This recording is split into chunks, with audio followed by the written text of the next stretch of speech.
was young, I was told that there was a creek lined with gold, solid gold.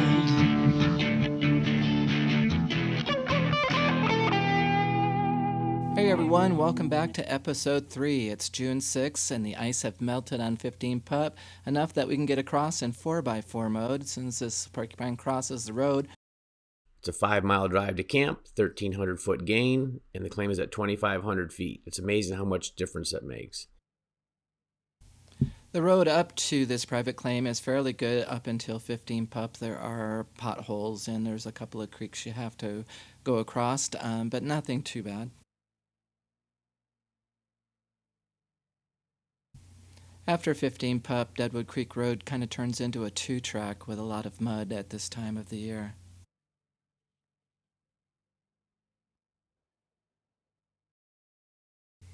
Entering onto the claim right now, you can see some of the tailing piles that have been pushed up along the side of the creek. This area has also been worked very heavily.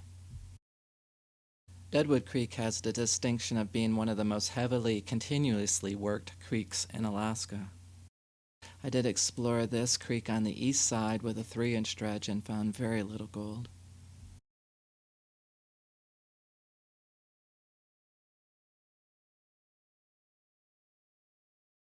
Geology reports say that most of the gold is on the western side of the creek in the granite schists.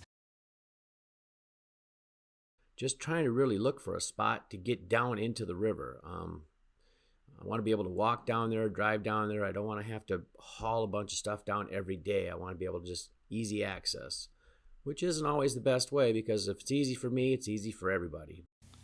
So after doing some exploring and talking with the owner of the claim to find out where he wanted us to set up to do some testing, we decided on this area as it was very easy to drive down into. Come to a spot here that doesn't look too bad. We're getting a little discouraged because we're seeing big piles of rocks. Now, we were told this is pretty much virgin area. Well, we've learned over the months that we've been mining that there's no such thing as virgin area anymore. We seem to have found a spot. We can drive down in there in the side-by-side. It just looks promising. It was just all the rocks that we were pretty concerned about.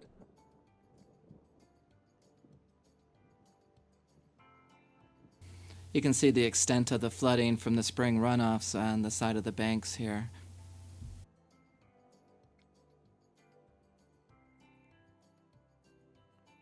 Here's one of the test holes. They came up and they tested it with an excavator and they got some good results out of it. So we're kind of hoping.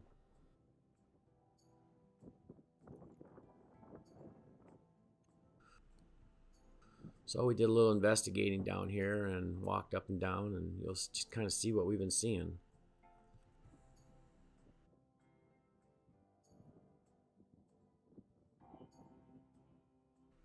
Like I said, all those rocks really worried us because that all has to be moved by hand. What do you think? Yeah, this would be a great place to start right in here.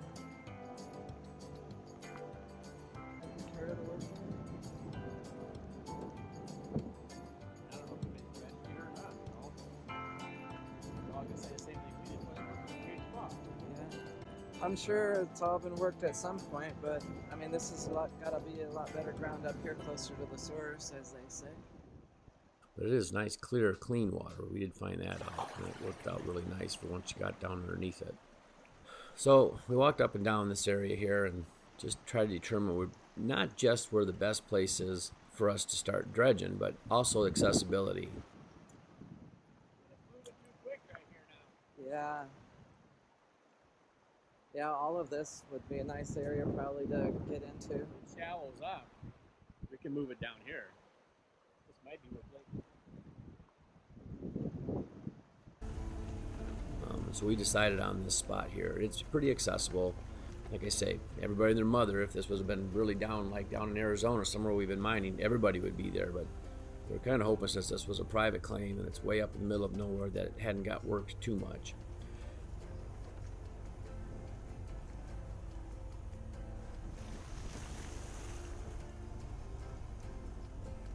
We drove back down towards the front of the claim, checked out other spots along the same river. This is where they've been mining up on the hill, so you can see the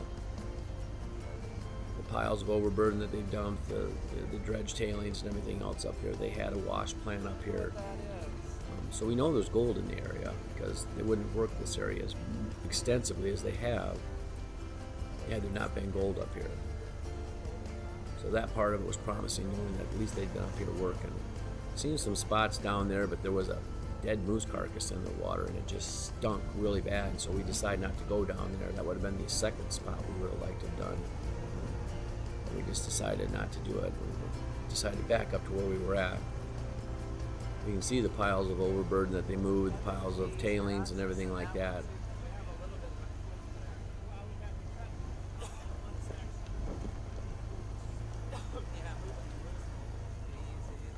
And it still amazes me what people leave when they're done mining on these operations.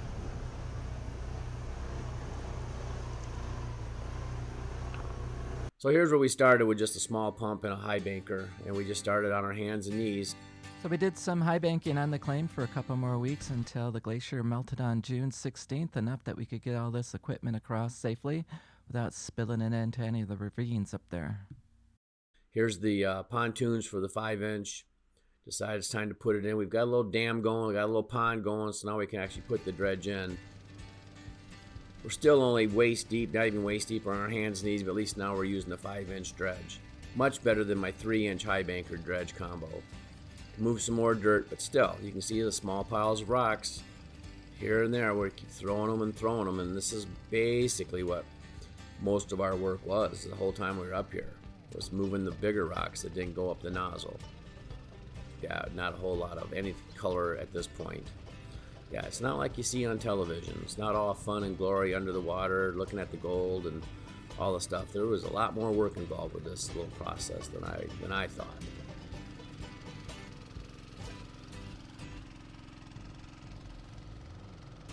The pond's getting a little bigger, our dam's getting a little bigger, more and more rock.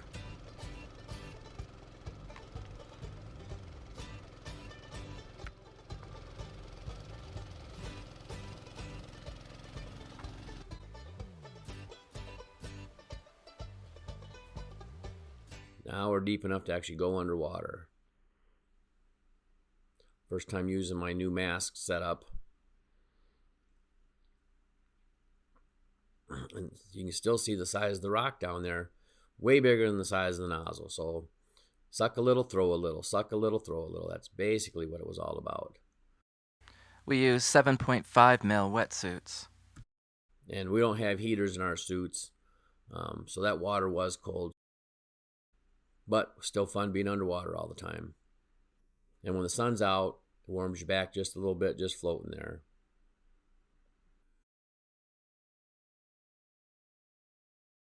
And there's Meta and Pip. Pip's taking in the sun. When it gets windy up there, even with the sun out, it's still cool. So you kind of got to get out of the wind when you can.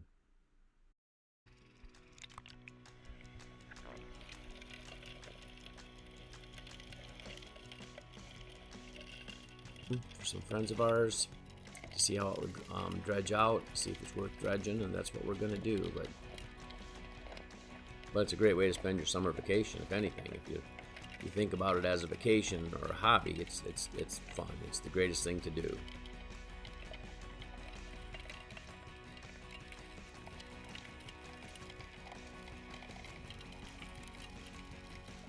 Now you can see how sharp and pointy those rocks are. They've been dug up, they've been moved with equipment, and they do have a tendency to get stuck in that hose.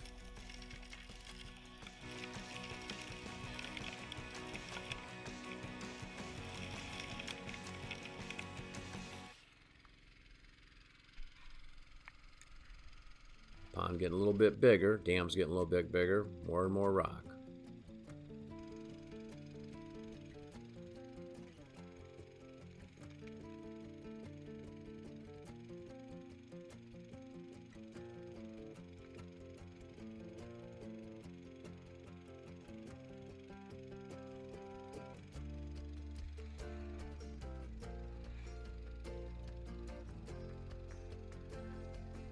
Yeah, you would think with all the rock that we moved, with all the exercise we did, it would have been good for us, but didn't seem to change anything on my weight.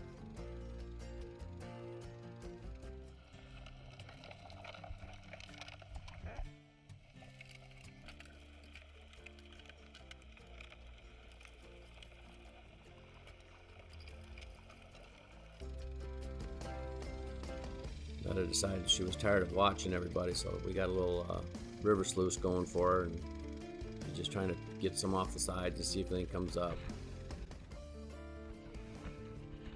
Retta did testing from several places on this claim. She started off on this bank on the west side of the creek. Marietta will use a 1/4 inch classifier and fill up about a half of a 5-gallon bucket. Then she went over on this side and dug a few buckets out of this bank there.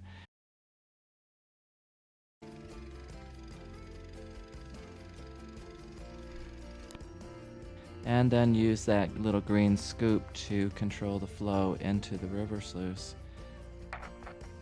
On the back side of where we parked the side-by-side, there's some exposed bedrock. She was in there doing some exploration as well as some metal detecting. So the key to doing a river sluice is every creek and every stream flow is a little bit different. So the little setup is just a little bit different on the river sluice. But typically what you want to do is have a nice even flow through the sluice.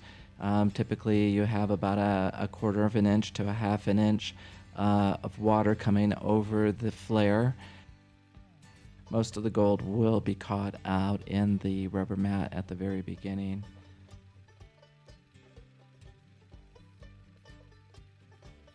Later on, she moved up creek and did some sampling on the banks on the west side and then on the gravel bar itself. Here you can see one of the test sites that Meta was doing.